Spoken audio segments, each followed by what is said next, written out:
হবে কামনা করি।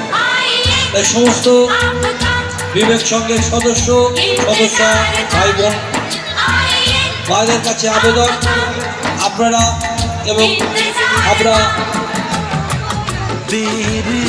লোকনাথ শহরের সমস্ত নাগরিক বৃন্দের কাছে অনুরোধ, আপনারা আসুন, আমাদের অস্থায়ী মঞ্চে আসন সংগ্রহ করুন এবং আমাদের মাননীয় বিধায়ক শ্রী দেবদাস মন্ডল মহাশয়কে আমরা বরণ করে দেব এবং তার হাত ধরে আমরা ভোগ প্রসাদ বিতরণ সূচনা করব।